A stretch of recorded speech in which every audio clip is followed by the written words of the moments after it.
Welcome to the WWE Podcast, your place for the most passionate wrestling analysis on the web. Just turn Roman heel. What is WWE waiting for? When other wrestling podcasts put you to sleep, you can count on the WWE Podcast to keep you engaged and asking for more. I've been watching wrestling for over 20 years, and that was one of the best matches I've ever seen. If you're easily offended, this may not be the show for you. Whatever happened to the men being able to physically retaliate against the women in WWE? This is a fantasy environment. This is unlike any other wrestling analysis. So without any further delay, let's get the show started right now.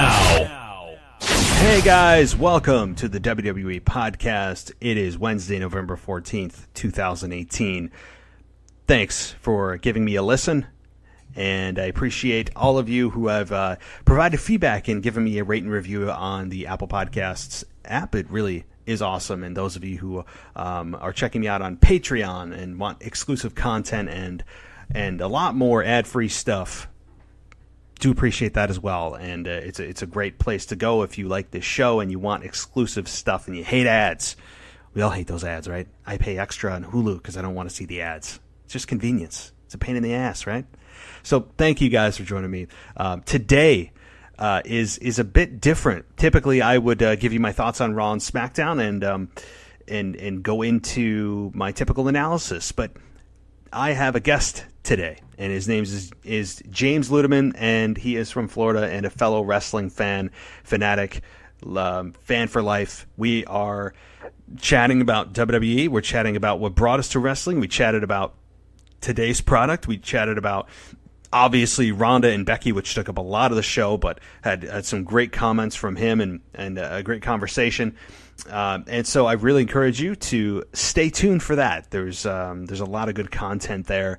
And on the Patreon exclusive version of the show, I'm going to talk a little bit more about some of the things we didn't touch on Raw and SmackDown from this week, and give my official Survivor Series predictions for this Sunday, which the card looks quite different with Becky out of it, and AJ Styles no longer facing Brock Lesnar. So two massive changes to the show, last minute changes, and I'm going to give you my thoughts on that on the exclusive Patreon show. So if you're like, what the hell's Patreon? It's in my link in my bio of Twitter, which, by the way, you can follow me at the WWE Podcast if you want to do so. I highly encourage that you do. So, guys, I'm not going to keep you waiting any longer. Just take a listen. I think you'll enjoy, and definitely going to have him back on the show in the near future. So enjoy, and as always, thank you for being a listener of the WWE Podcast. All right, guys, welcome back to the WWE Podcast. And right now, I have a special guest, and this individual I met through Twitter. And before we even started this recording, we immediately just got into wrestling, got into some favorite memories. He is from Florida, and I am in New York, Albany, New York, where it is freezing cold, and I am super jealous of where this individual is. And he has been a fan for 30-plus years, and his name is James Ludeman. So, James, welcome to the show. How you doing?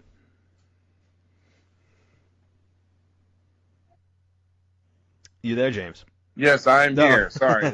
Like I said, the beauty of technology. No, it's good to be here, man. Thanks for having me on. And it was, like you said, man, it was good.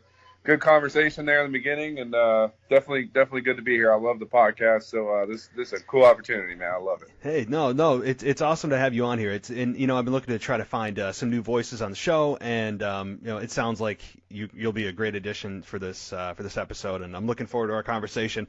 Which I'm going to kind of let things be as they may. I want to kind of touch on how you got started as a fan, and maybe get into a little bit of what's going on today, because after this past week of SmackDown and Raw, and this whole month, and Becky Lynch and Ronda Rousey, we're going to get to all of that. But before we do, I want to just ask you, so how did you become a fan? What are your earliest memories of watching wrestling? Yeah, I mean, that's a great question. For me, I've really been watching, like you said, for a very long time. I'm 30 years old, so I'm right around, grew up in the greatest time of wrestling, in my opinion. The Monday Night Wars was really important to me. And, we kind of touched base on this a little bit, and that's why I think it's just going to work out so well because we just started talking about wrestling, and that was just how it worked out. But really, my fondest memory and the one that I remember the most is I remember there was a Monday Nitro, and yeah, I was a WCW guy, before the WWE Attitude Era kind of got going. But I just remember watching Sting, and I watched that whole feud for a year with his progression and his development, and kind of watching him grow and get into his Crow character. And man, every Monday night was just great television. It was a great opportunity. But I remember when he came and debuted at Uncensored, I actually was watching it with a friend, and he came down from the rafters and just beat the crap out of everybody in the NWO. And man, I remember just how exciting it was to be a wrestling fan back then. Because now it's not. I wouldn't say it's as acceptable now as it used to be. Like, you tell people now you're a wrestling fan, they're like, okay. But back then everybody was a wrestling fan. You knew who Stone Cold was. You knew who The Rock was. You knew Sting and Hogan and all those, and Goldberg and all those guys. And those are really just some of my favorite memories growing up. Being a wrestling fan in the time where being a wrestling fan was awesome and it was cool.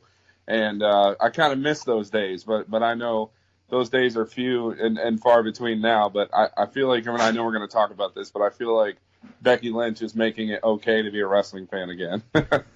That's an awesome way to think about that. And I know that we might be jumping around here, but that's just kind of the way it goes when you talk wrestling, because so many things connect to one another, and it could be 20 years apart, and you can draw parallels and things. And especially as long as you've been a wrestling fan, and as long as I've been a wrestling fan, there's so many different things that you can point to and go, that's why I love being a fan. This is what keeps bringing me back. And as you just alluded to, Becky Lynch is starting to pull at my old mentality of how I used to look at wrestling. She's pulling me back in time, and that's a good thing. For an industry right now that is just so transparently open on their own shows about how scripted they are, Becky's bringing that engagement and emotional investment back in, and that's what I love. But back to your early memories as watching WCW and Uncensored and Sting's debut, and that seems to be the character that really grabbed you when you first began.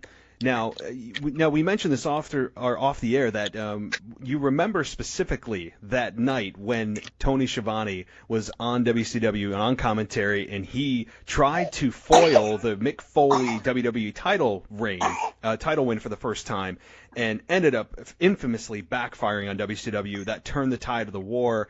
Now, what specifically do you remember about that night? I just remember, I was watching Nitro, and it wasn't. If you go back on the WWE Network and you watch that Monday Nitro, which it's so cool that that's available. That's another difference between, then and now. We have so much content available to go back and watch, which is great. So if I ever need to, go back to the Monday Night War, I can always relive it any time on the network, and it's fantastic. Brilliant idea by WWE on that. But anyway, I'm not being paid by them, so whatever. But anyway, so for me, it wasn't a particularly exciting night of Nitro. It was just another episode at that point. I think even when the announcement was made, Sting hadn't even come on yet. So the real ending to Nitro,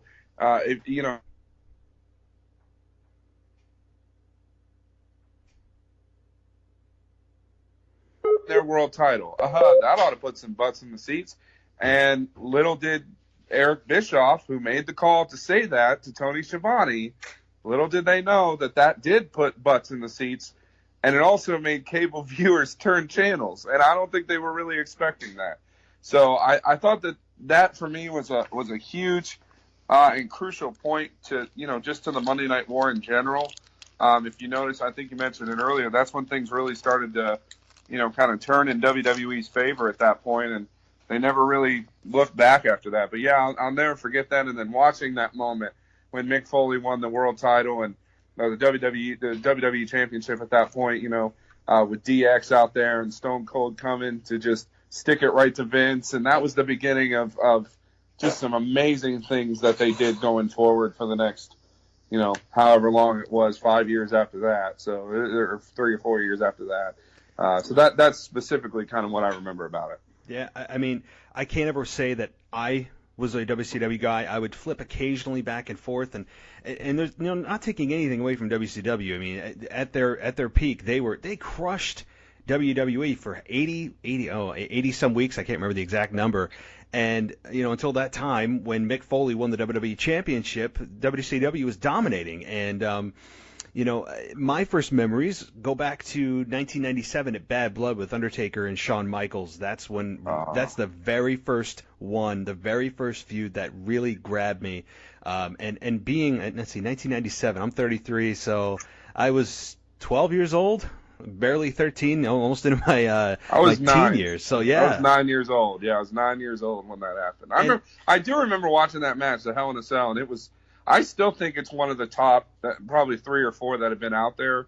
I'd put it in the top 5, bar none, and one of my favorites as well. But yeah, sorry, I digress. No, it's fine. I just remember being so engaged, and I knew at the time, I was old enough to realize that that this wasn't they're not really trying to hurt each other, but you weren't thinking about that consciously. It was a story that was so well told, the build up to it, and just the whole story that was created from this Undertaker Shawn Michaels feud of Shawn trying to run away from the Undertaker, and they had that In Your House Ground Zero where Shawn escaped the Undertaker and he had the help of Triple H in China. And to put the cell around those two for the very first time made logical sense. HBK and Taker have always had amazing chemistry, although I don't know about Crown Jewel. I don't know if we should mention Crown Jewel on this show. Too soon. It was, yeah. But, I mean, so obviously they had their subsequent matches at WrestleMania 25 and 26, which were some of the all-time greats, 25 more than 26. But again, that feud made it so real, and then the blood that Shawn Michaels had that night, everything about it, the commentary, the whole presentation, that's what really grabbed me as a fan first. Well, the debut of Kane that night too. I mean, that was to me that was the biggest part, was to get this whole storyline of your brothers coming. They built that up, and it had nothing to do with Shawn Michaels whatsoever. And I thought that was one of the better build-ups for him to come in. And the dude, I mean, Kane is just jacked anyway, and he's definitely in the best shape that he's been in, obviously, in that time. But man, that guy used to scare me, dude. I remember watching Kane, and I'd be afraid to go to bed like some nights, because he just like when he poured blood on Austin in the middle of the ring, I legit thought I was gonna die. Like, I don't know why, but it was really scary. It was not. But that was all to say that was just a great night. I'm with you on that, man. The debut of Kane was perfectly well done. One of Vince McMahon's last times on commentary too. So yes, it was. A lot of interesting things about that evening. It was, and right before Austin was just about to get into his, obviously, one of the biggest programs of all time, Austin and McMahon. So you're right, yeah, that was one of the last times Vince was on commentary. Kane's debut, when Kane, as you said, was a legit badass. That guy, everyone thinks, there's been more than one Kane. No, there hasn't. There's always been one Kane. It's been Glenn Jacobs, who's played Kane the entire time, other than that weird program where they had 2 Kanes and all that nonsense. But it has always been Glenn Jacobs. And when he tore the door off the cell, and he had Paul Bearer, who was one of the best managers of all time, it's magic. It's one of those moments that you can put on paper, and it still will not do it justice until you actually execute it and it happens. So now, as you grew and WCW started to fade, when did you make the switch to WWF at the time, or did you? How did that whole evolution come about? Obviously, WWE acquired WCW in early 2000s, but how did you make that transition from WCW to WWF, WWE? Now that I look back on it, and it's kind of funny, that's really a good question, because to be honest, I don't know if I could give you a specific way that it happened. I remember I did channel flip after that night, so I was kind of going back, because Sting was still at that point, it's 97 still, and obviously, like I mentioned before, it was really the height of Sting's popularity in WCW. Really kind of came into his own, all building up to Starrcade, which was probably the most let down world title match that I've ever seen in my life. Everybody botched it, including Hogan and Sting, and the referee for that matter. So I think it was probably after Starrcade, 97. I remember watching Starrcade. We had a friend who was like rich, so he'd always get the pay-per-views, and we'd just go to his house and watch it. Long before the network, obviously. But I just remember after Starrcade, I was kind of like, well, Sting and Hogan, they fought, and the ending was botched. And at that point, I was a kid, and I was like, well, I'm just going to go over to WWF. And then at that point, I tried to catch up on everything that was going on. I'd say really the height of my love for WWF really started in the early '98, right around WrestleMania in that year, which I believe was what was that? Was that Shawn and Stone Cold at that point? Yeah. So and obviously with Mike Tyson coming in, that was must-see television. When Mike Tyson's there and he's a DX guy and he's against Austin and they were going to fight, and I mean it was just a crazy good time. Like I said, to be a wrestling fan. But I think that's when really my own personal journey with the WWF, transitioning to WWE, really got started. And obviously, I never turned back. I've been a WWE fan since then, even through the years when the product was stale, because there have been times where the product for WWE has been pretty stale at times. But I still fought through, and I'm still here to this day, and still really excited to be a fan, especially now. I feel like, I mentioned it earlier. I think Becky Lynch is really the beginning of what could be a turn for the WWE. I don't know if they're going to fully turn it to Attitude Era, but she's gotten to say things that have really been. It seems as though they've kind of given her the reins to take this character to the next level, and I think it's exciting to watch. And I think the WWE, it should be commended for how they've really had her kind of come into her own over the last several months. The turn at SummerSlam was great, and then obviously this whole build-up with Ronda, even though they're not fighting Sunday, which I know we're going to get into, I still think you can build this Ronda and Becky thing up for the next several months to a WrestleMania main event. Those two can main event WrestleMania with their popularities right now. I really believe that could be the WrestleMania main event coming up in 2019. And we just can't help ourselves with Becky and Ronda. I mean, I just love her. I love her. I don't know what it is. I love her. It is something you can't manufacture. It's that quote it factor. It's that intangible that not everyone ever. You can't teach it. It doesn't happen for some performers. It never happens throughout most performers' careers. That real organic connection with the audience that you can't script. You can't do anything other than just let it organically happen. And Becky has that. What WWE should be concerned about if they're trying to position Ronda as a babyface during this whole program. Obviously, they're not fighting now at Survivor Series, but they need to be careful because Ronda is this somewhat outsider. She's somewhat of an outsider coming into WWE. Yes, she has a crazy, very well-documented background in MMA, which was one of the most dominant performances, male or female, in the sport ever. But Becky has essentially grown up with the fans. She has essentially just step by step. The fans have seen her ups. They've seen her downs. They've seen the on again, off again, start stop with her push. And now that she has that WWE turned her at SummerSlam, I don't think WWE was going for this. I think they accidentally stepped in it. But as you said, to their credit, they have done nothing but throw gas on the fire to Becky really getting more. I think Becky is the hottest woman, or really any performer currently in WWE, but as far as the women go in WWE, Raw or SmackDown, she is the hottest act to come along in the last 10 years. I really believe that. And I don't say that lightly. I think Becky has really, really come a long way. And I just really would be careful if I was WWE right now. They need to really tread lightly. But as you just said, and then I'll toss it to you, and if you have further comments on this could be a blessing in disguise. We're all disappointed about not seeing Ronda versus Becky at Survivor Series. But the more you think about it, the more that you really think in how WWE could play this out, is Ronda versus Becky is more of a WrestleMania main event than we all thought it was going to be Charlotte versus Ronda. And now we're getting Charlotte versus Ronda, and it doesn't feel like it we all thought it would when it got here. It's like, okay, this is cool. I thought this was going to be at WrestleMania, but I guess Becky and Ronda are now going to be at WrestleMania, which to me makes the most sense. Yeah, and I would agree with you on that. I know there's been also some talk about possibly doing the 4 Horsewomen gig. I don't know if it's too. I think it's a little bit too soon for that.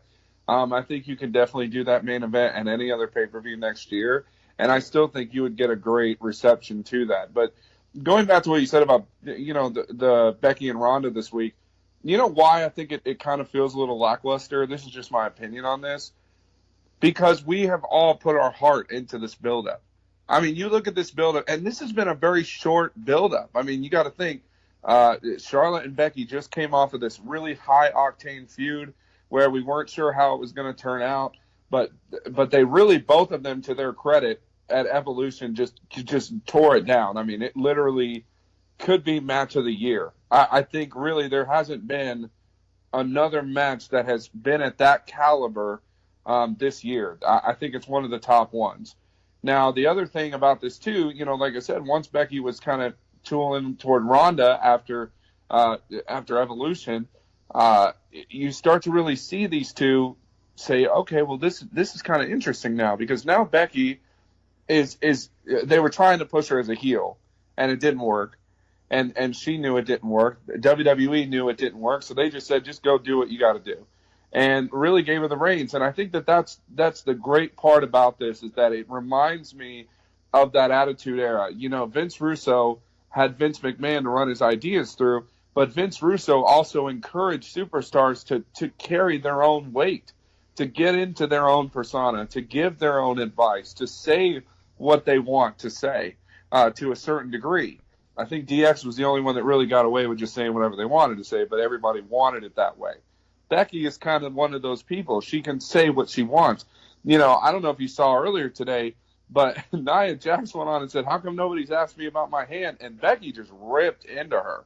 I mean, just ripped into her. I don't know if you saw that. No, but, I didn't. Man, that was impressive. But to me, I think Charlotte and Ronda can still be a great match. I think there's a lot of interesting factors to Charlotte and Ronda. I think there are some great things about the both of them that could really maybe not steal the show as Becky and Ronda would have, but I still think you're going to get a great high-quality match out of those two. So I think there was only two girls that could have filled Becky's spot. One of those was Charlotte, and the other one was Asuka. And I think those two were the only two on SmackDown Live that could have replaced her. And I think WWE knew that too going forward. And I figured Charlotte was going to be the one. I secretly was kind of hoping it was Asuka, because I think that would be an interesting main event for that. But I'm not disappointed with the pick. I'm disappointed with Becky not being there. And I'm disappointed with, the fact that she was injured last night or on Monday night, when it was just a careless injury, in my opinion, that should have never happened. But hey, it's not ballet, as they say. I mean, that's just how it is, It's not, and it's just such bad timing. Just like Alexa Bliss getting injured before Evolution, it's ill-timed. But at the same time, that look, the blood running down her face, the visual of that, the gifs of that, the video, the pictures, everything about that. To me, while she was injured, and it sucks that she's not facing Ronda, at least at this time, and she will, it's just a matter of time, what she got out of that might actually be more than what I think would have gotten had everything gone smoothly. And yes, we get the Ronda and Becky match, but the blood like that, the hard way, doesn't always come. And to me, the wrestling gods were smiling down on Becky that night. And really, to me, that visual just solidified that badass, that edge, that whole persona that she has inside of her, that she's been really suppressing over the last 5 years, when WWE is trying to make her this happy-go-lucky, just this last kicker that is really one-dimensional. She is like four-dimensional now, where she is just emoting confidence. She's oozing confidence, and I love it, and people love that. That's why I don't think WWE really knows how to turn someone heel successfully in 2018. I really don't think so. I mean, look at the heel turns that they've done over the last year. Okay, maybe Randy Orton might be the most successful. You have Braun Strowman. That was a quasi-strange heel turn. although he was justified in aligning himself with Dolph and Drew because the Shield had attacked him the week before.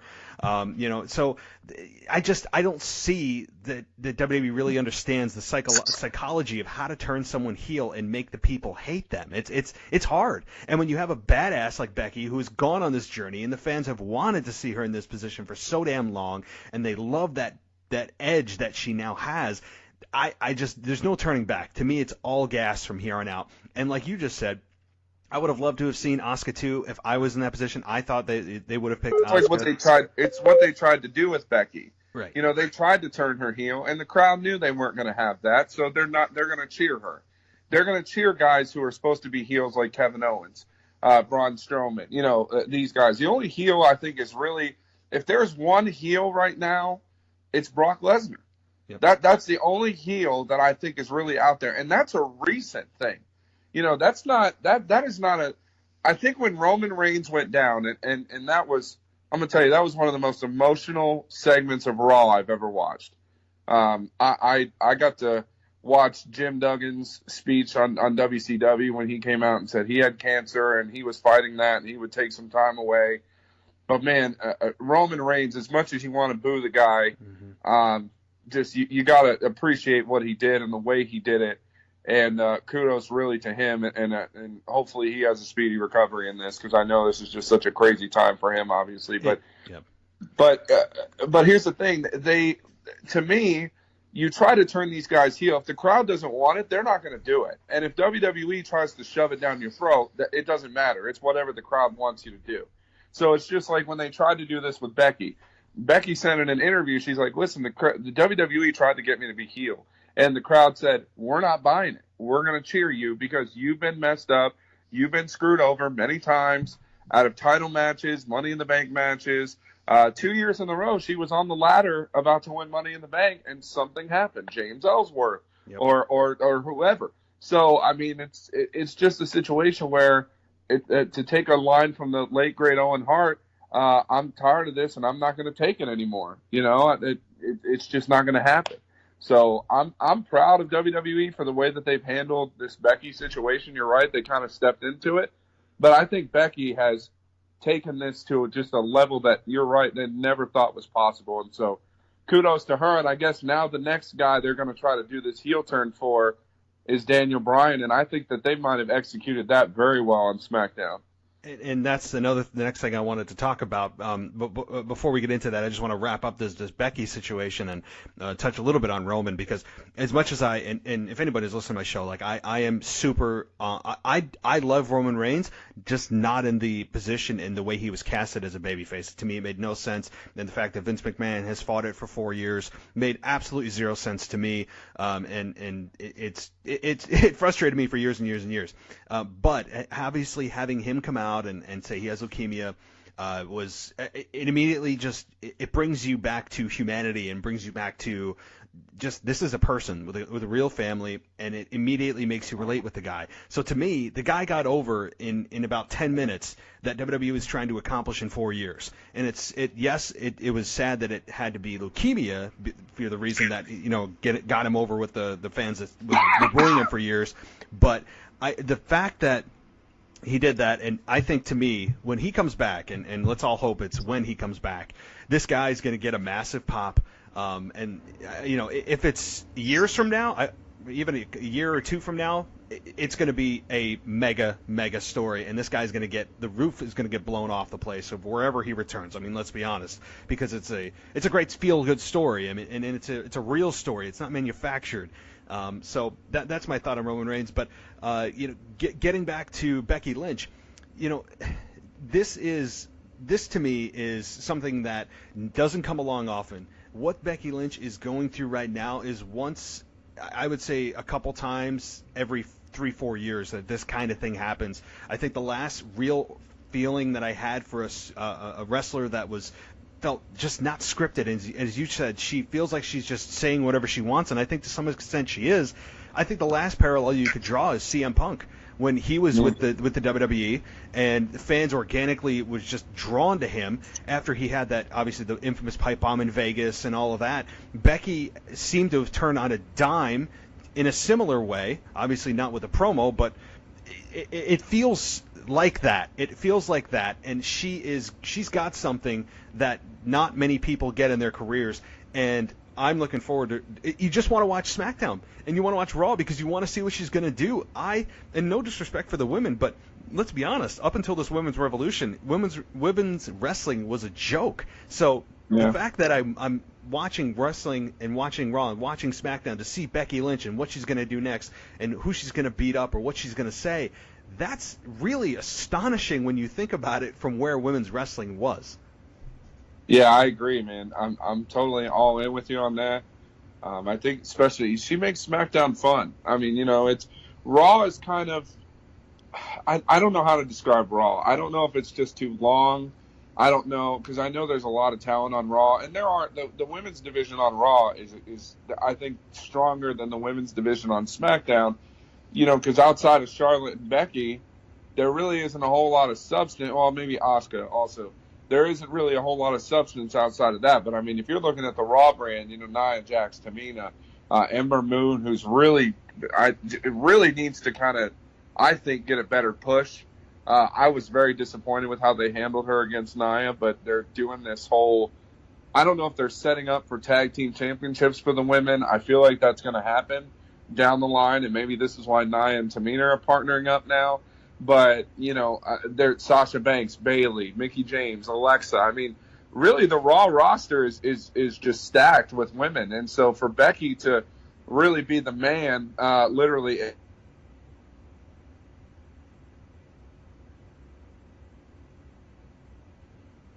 just pretend. I have to pretend I'm the man too, but anyway. But no, it's just really good. It's a really good time for the women's revolution right now. Evolution, I thought, was the best thing that could have possibly happened to the women's division, and I think it's going to be something you see more often than once a year. I think you probably see it 2, maybe even 3 times a year, because I think they earned it, and I think they really brought it when it was on the line. They brought it, and Becky and Charlotte are closely responsible for 90% of that. It was, and I said this on my show, about a month ago when this happened. It was one of the best pay-per-views I've seen in not just 2018, but in recent memory. I wouldn't say ever. I wouldn't say ever. I mean, that's a pretty big set of shoes to fill. But it was easily the best pay-per-view of 2018, maybe the best pay-per-view of 2017, or at least the majority of them. It was a wrestling show, and amazingly, we watched WWE to watch wrestling, and so. It was one of the best, as from an in-ring perspective, bell to bell. You don't always have to have a crazy promo. It's about telling stories inside of the ring, and it's amazing when they just go back to the basics, how good of a show that you can have, and give the women time to shine. And yes, you obviously had the NXT women too come out, and they had their spot in the sun, and it was awesome. I was left wanting more, and that is not something that I feel from every WWE pay-per-view that seems to go on, for 3 days. It felt like it was just the right amount of time. Would I have given some more time to some matches than others? Yeah, but from really what I thought it was going to be to what it was, absolutely blew my expectations away. And this is going to be something, as you just said, is going to be not a one-off. This is something that's going to continue, and it's going to be, I think, something that WWE builds off of. And as I said, also, the Evolution pay-per-view, the first one, that is going to be something that WWE builds on. You're going to see video packages. You're going to see likely a documentary down the line on how that was built, really everything that went into it to get to that point. It was a turning point in the women's evolution, revolution, whatever you want to call it. It was that good, and I'm really looking forward to the next one. Yeah, I am as well. And, kind of going off what you said about really caring about a character, I think there's only a couple of characters, outside of Becky, which we've talked all the show about, but there's only a couple of other characters that I really am invested in. Seth Rollins is one of those guys. And him and Dean Ambrose have a great feud going on right now. I think that's only going to get better. But I'll tell you, there's one guy that I really feel like, and it's really the whole group, and I'm sure this is just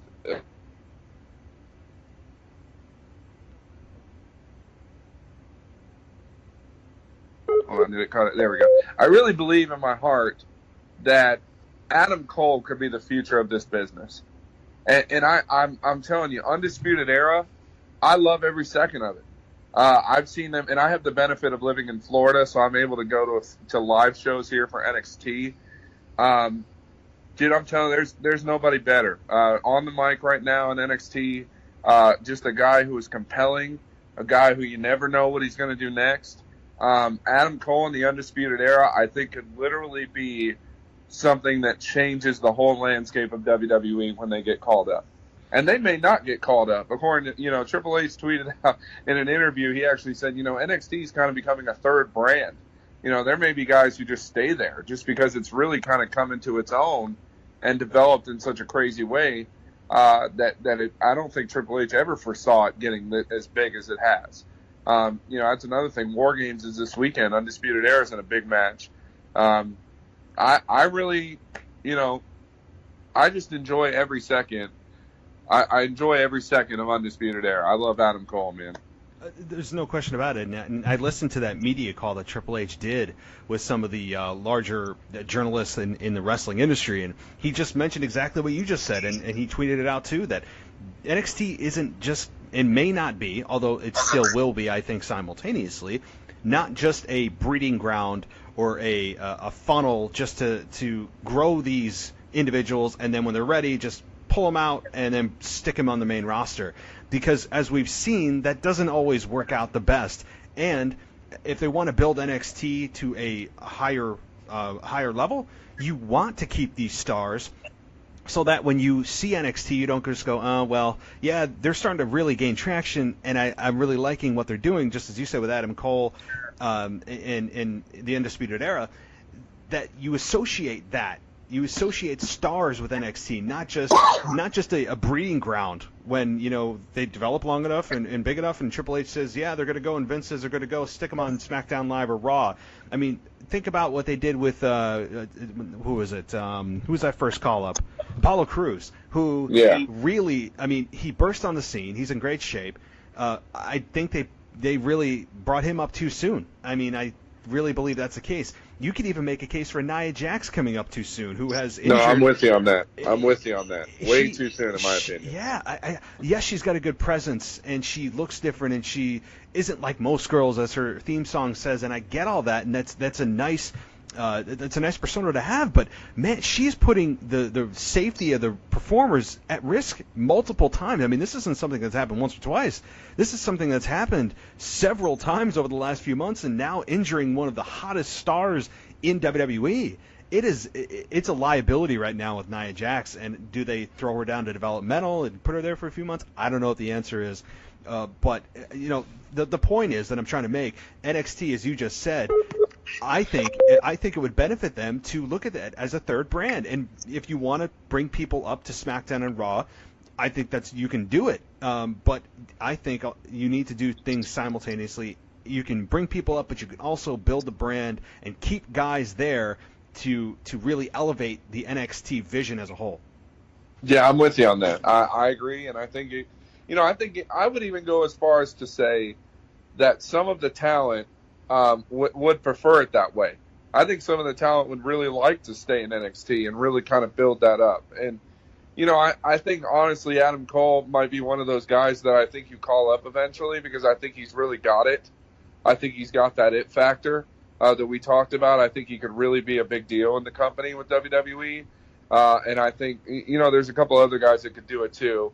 Obviously Tommaso Ciampa is going to be one of those guys. He's going to be the heel. I think he might go down as the biggest heel in the company's history. You just want to hate the guy. Like, you look at him and you want to hate him. Mm-hmm. He's just a guy. And I know they're trying to build Johnny Gargano into that, but Tommaso Ciampa, he's another guy who just did it naturally. It was just a natural thing. He betrayed his best friend. He didn't have to say a word, and everyone just hated him, and still does hate him for that matter. I think he's probably getting more cheers now than boos, probably, just because everybody's realizing how great of a talent he is. But then the only other guy in NXT I would call up at this point, and he's had some high praise from some big superstar, is Velveteen Dream, and I think he deserves it.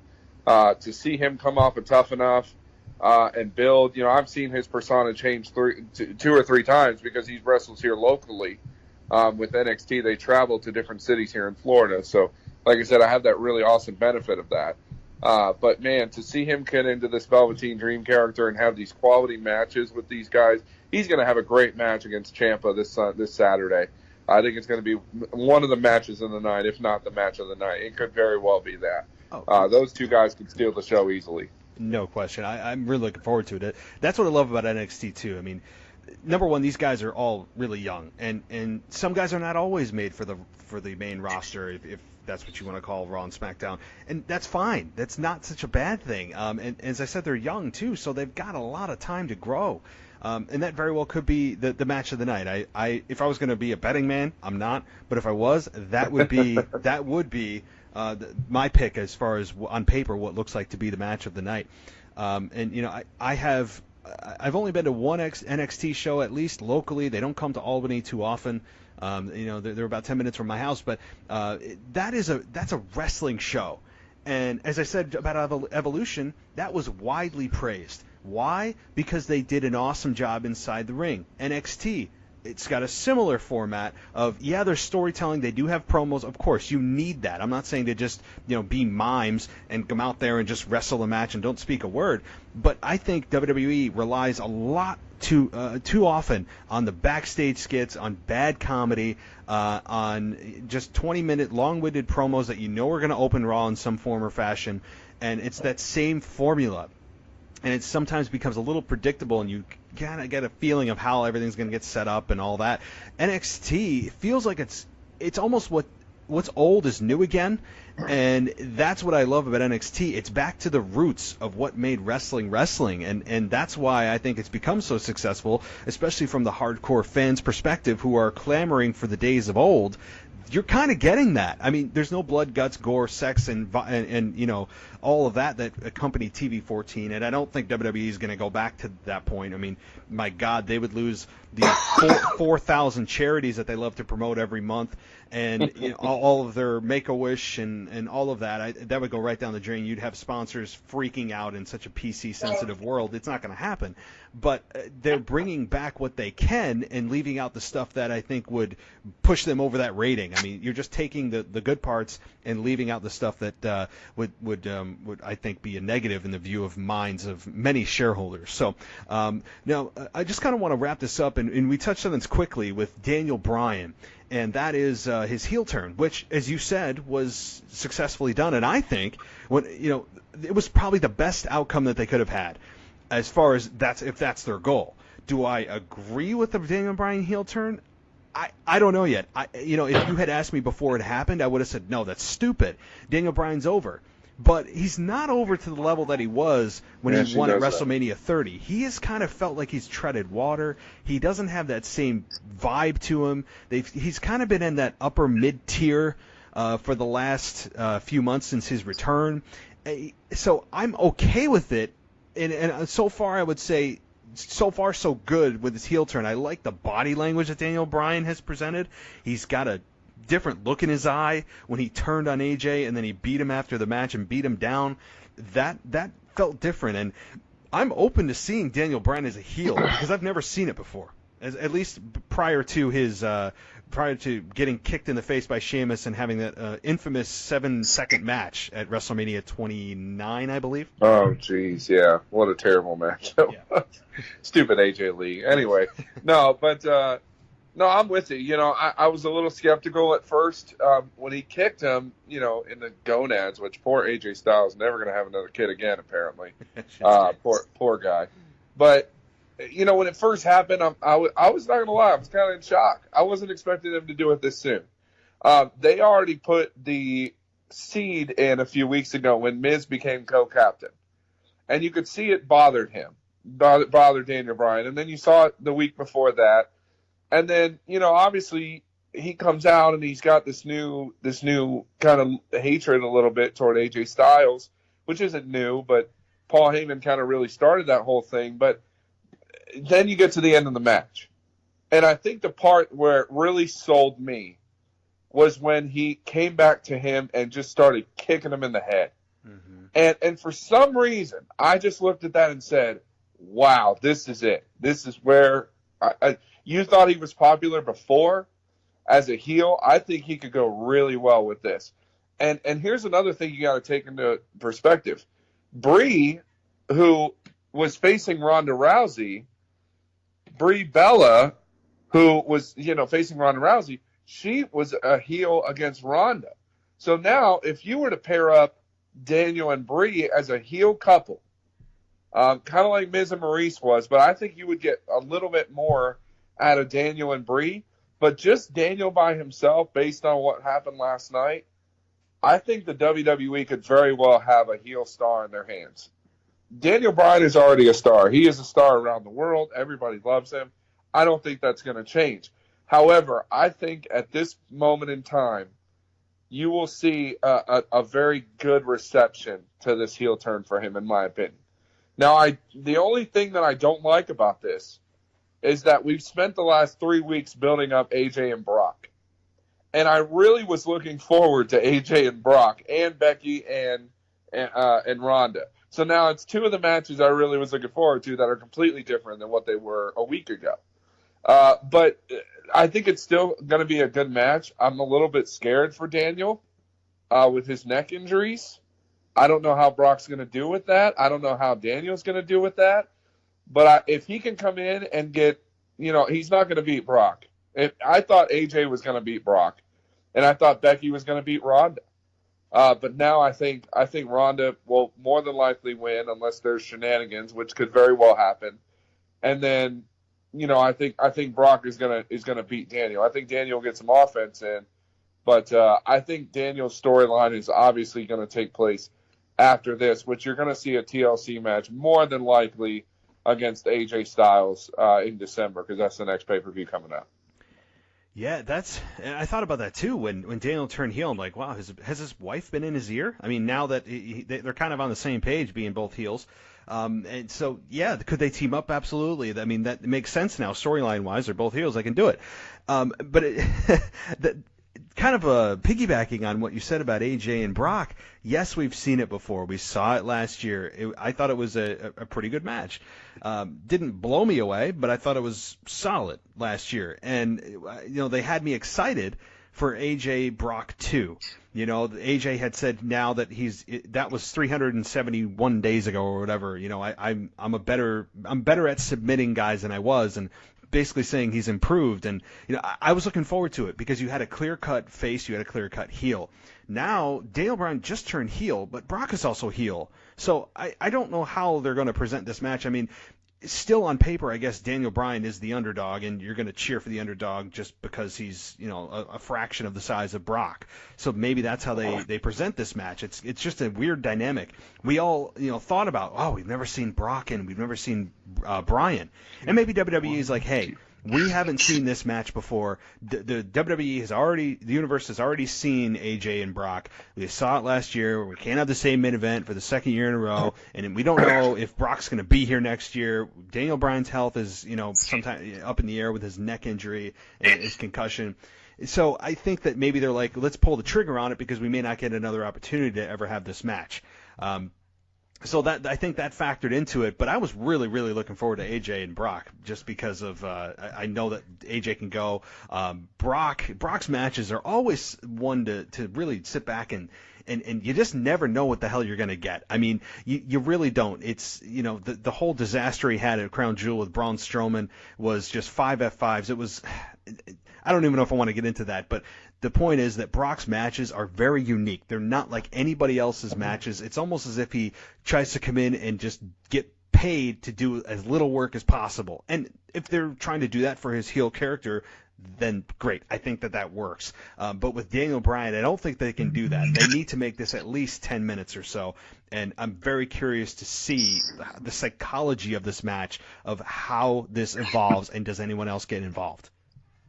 Yeah, and I think Daniel Bryan has a very unique skill set. I think he'll be okay. But here's why I didn't like the AJ thing, and I'll make this short because I know I'm pressed for time here. But in my opinion, why I wanted to see AJ and Brock again is because AJ was so close. he had Brock. He had him. He was one move away, I think, from really taking him. And I really thought this was his year to get his redemption. And now you obviously know that AJ is going to probably join the 5-on-5, which is fine. I don't mind that. But, man, it was just a match that you wanted to see. And AJ Styles really brought it up. He goes, yeah, Brock won, but who walked out? Who walked out last year? It was me, and Brock limped out. So I'm kind of like, yeah, you're right. Like, I remember that. Like, Brock was not in a good spot when he was leaving. So maybe AJ can do this, But now we're just going to kind of see what happens. I hope it's a safe match for Daniel. I think Brock is going to let Daniel get some offense the same way he let AJ get some offense. If Daniel Bryan wins this match, I'm going to be really surprised because I don't see how Daniel could win unless you're really trying to build this thing with AJ Styles. I think that's the only way that you could do it, is you could say, well, AJ, you were WWE champion for a year, and you couldn't beat Brock Lesnar. I was WWE champion for less than a week, and I beat him. I could see that storyline happening. And to be honest, it kind of would make me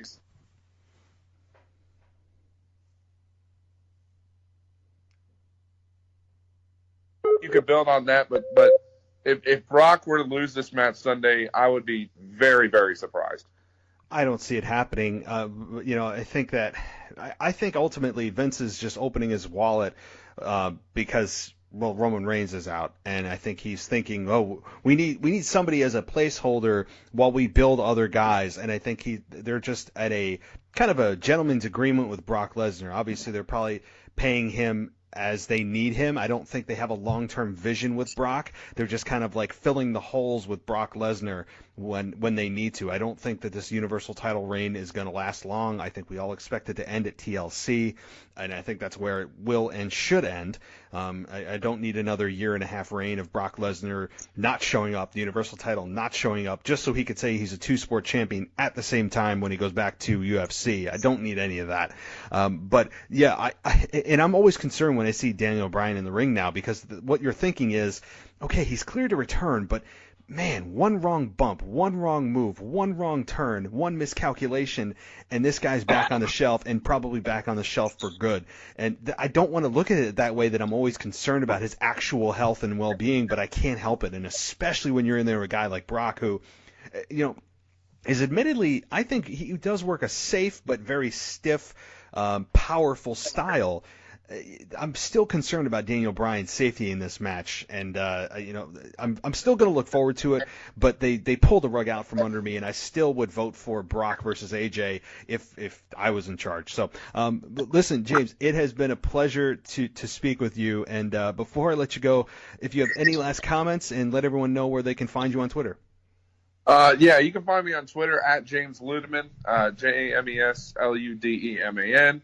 I always love Twitter followers, and I'm team follow back, so make sure you follow me, and I'll give you one of those back. Planning to be at WrestleMania in April with my daughter, who's going to go for the first time, flying up there. So I'd love to meet you guys in WrestleMania in April. Hope to be there as well. And then really my final thought here is you could look at Survivor Series in a negative way because we've lost Becky and AJ's not WWE champion anymore. I still think Charlotte and Ronda will have a lot to offer. It won't be on the same level, but I think there will be a lot to offer. I think Daniel Bryan and Brock Lesnar will have a lot to offer, too. I think that's going to be a good match. If Daniel Bryan can get out of there unscathed, I'd be even happier. But don't go into this pay-per-view thinking that it's not going to be good, because in my opinion, I think it will be.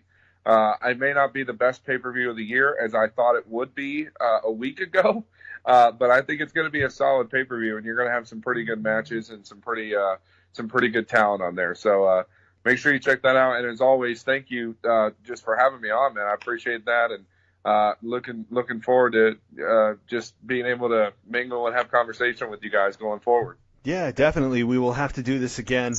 It's been a pleasure. It's always great to talk to somebody else who is just as passionate about WWE for at any time, and especially someone that just respects the product and is a fan for life through the ups and the downs and through all of the stuff that we may complain about, but at the end of the day, we still love the product that is WWE. So again, James, thank you. We're going to definitely have to do this again, and we'll be in touch. All right, sounds good, buddy. Appreciate it, man. All right, have a good night. You too.